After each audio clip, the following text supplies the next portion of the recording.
Welcome to our channel. Today we how to connect Adobe Photoshop with Canva step by step clearly. To connect Adobe Photoshop with Canva, start by ensuring you have both applications installed on your device. Open Adobe Photoshop and create or open the project you wish to work on. Once your project is open, go to File in the top menu and select Export. From the export options, choose Export as or Save for Web, depending on your preference. Make sure to select the desired file format, such as PNG or JPEG. Set the quality and other specifications according to your needs. Now, click Export and choose the folder where you want to save the file. Next, open Canva in your web browser or the Canva app. Log into your Canva account or create a new account if you haven't done so already.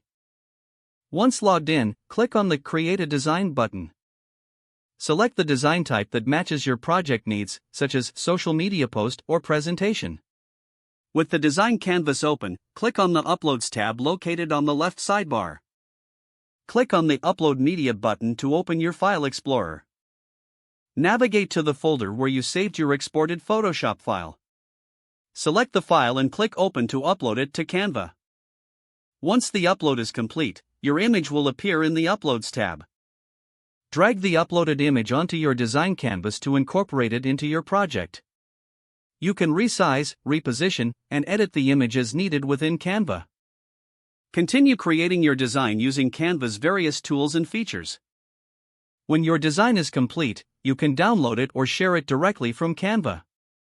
This method allows you to seamlessly integrate your Photoshop work with Canva. If the page does not load, refresh the browser or try again in a private or incognito window.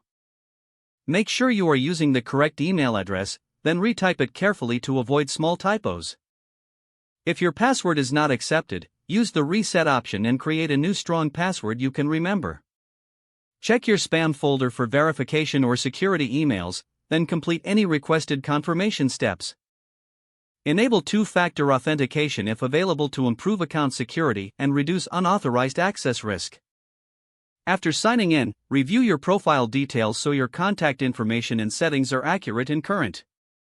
If you see an error message, note it down and try again after restarting your device and internet connection. Don't forget to like this video and subscribe to our channel for more step-by-step tech guides.